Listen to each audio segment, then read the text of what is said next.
Tagline দেখে অনেকে অনেক হতাশ হয়েছেন, অনেকে আজকের ট্যাগলাইনটা দেখে কিছুটা হলেও বিরক্ত হয়েছেন, আবার অনেকে খুব খুশি হয়েছেন। এই যে মিশ্র প্রতিক্রিয়া, এই প্রতিক্রিয়ার কারণ হচ্ছে দু তিনটা ক্যারেক্টার যারা এই ট্যাগলাইনে এক্সিস্ট করছে। আমি সুখবর দিয়ে শুরু করতে চাই, পরিবর্তনের খবরটাও আপনাদেরকে জানাতে চাই, এবং এই সুখবরটা সত্যি সত্যি বলছি, সাব্বির রহমানকে কেন্দ্র করে এই মুহূর্তের আপডেট যেটা বাংলাদেশ ক্রিকেট বোর্ড সংশ্লিষ্টদের কাছ থেকেই পাওয়া, আমার সূত্র থেকেই পাওয়া, এনশিওর করেছে যে সাব্বিরকে জাতীয় দলের টি-20 সেটআপ স্পেশালি চিন্তা ভাবনা করা হচ্ছে। সাব্বির রহমানকে জাতীয় দলের টি-20 সেটআপে ইনক্লুশনের ব্যাপারে চিন্তা ভাবনা করা হচ্ছে। এবং এই যে চিন্তা ভাবনার সবচেয়ে বড় অন্তরায় হিসেবে বাংলাদেশি বংশোদ্ভূত একজন ছিলেন, যিনি সবচেয়ে বড় স্পিড ব্রেকারটা দিয়ে রেখেছিলেন, বেয়াদব কথা শুনে না, সাব্বির নিজেরই শেরের উপর সোয়াশের ভাবে। সাব্বিরের মধ্যে তো একটা অ্যাটিটিউড রয়েছে, একটা ভাব রয়েছে, দেখবেন নাসির, সাব্বির, এদের মধ্যে একটা ব্যাপার স্যাপার রয়েছে। এই ব্যাপার স্যাপারটা হচ্ছে আবার যাদের ব্যাপার স্যাপার নেই, আলু ভর্তা পান্তা ভাত টাইপের, তাদের কাছে ভালো লাগে না। কারণ তাদের প্রথমত নিজের কোনো ব্যাপার স্যাপার নেই, অন্য যাদের মধ্যে একটু হিরোইক ব্যাপার স্যাপার রয়েছে, একটু ড্যাম স্মার্ট, এই টাইপের ক্যারেক্টার গুলোকে তারা পছন্দ করে না। আমি কিন্তু আসলে ভাই সত্য কথা বলতে পছন্দ করি, সেই কারণে বলছি। সো ওই যে যারা আলু ভাত পান্তা ভাত এই টাইপের পাবলিক বা ক্যারেক্টার, তারা সাব্বির রহমানকে নিয়ে একটা বিষিয়ে তোলা এনভায়রনমেন্ট, জাতীয় দলের থিঙ্ক ট্যাঙ্ক যারা রয়েছে, অনেককেই অনেক ক্ষেত্রে অনেক দেশ বিভিন্ন সময় কামব্যাক করেছে দলের স্বার্থে, দেশের স্বার্থে। তো সাব্বিরকে নিয়ে এমন একটা বিষাক্ত মনোভাব ক্রিয়েট করা হয়েছে যে তাকে নিয়ে যেন কেউ কোনো ধরনের চিন্তার ফুরসত না পায়।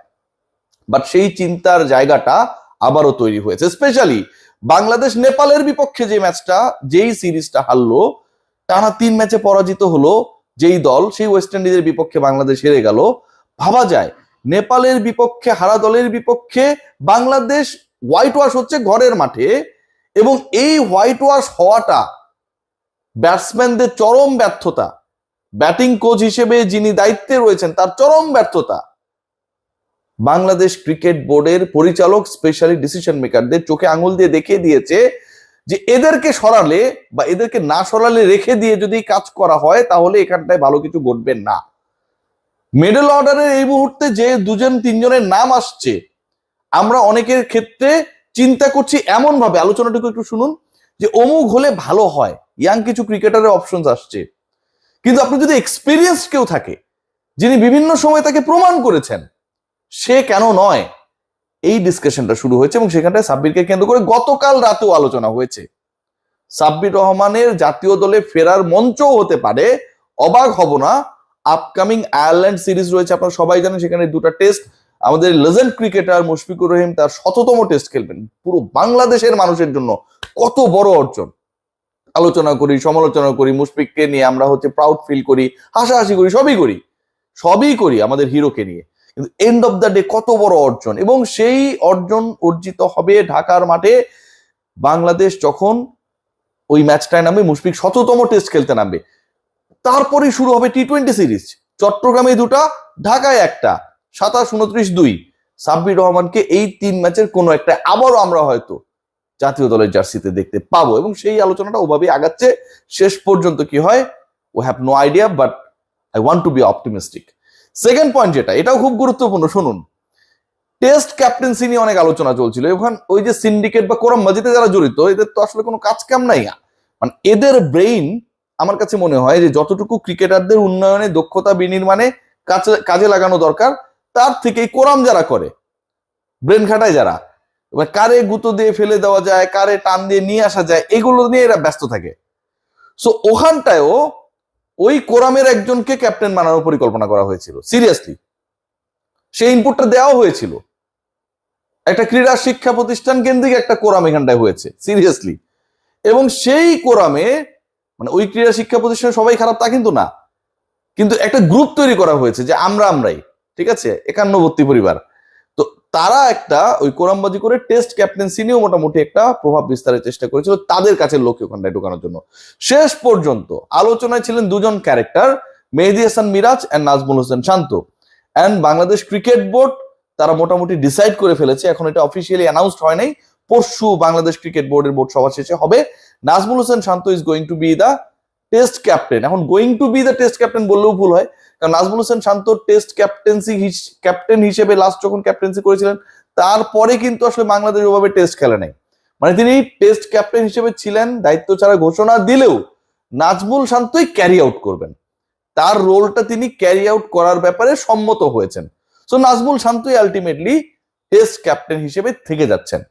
এই জায়গাটায় সবচেয়ে ইন্টারেস্টিং আমার কাছে মনে হয়েছে যে আমরা যদি খেয়াল করি যে নাজমুল শান্তর জন্য এটা একটা বিশাল অপরচুনিটি। আমি শান্তকে ফুললি সাপোর্ট করি, অ্যাজ দ্য টেস্ট ক্যাপ্টেন আমি শান্তকে ফুললি সাপোর্ট করি, টেস্ট প্লেয়ার হিসেবে ফুললি সাপোর্ট করি।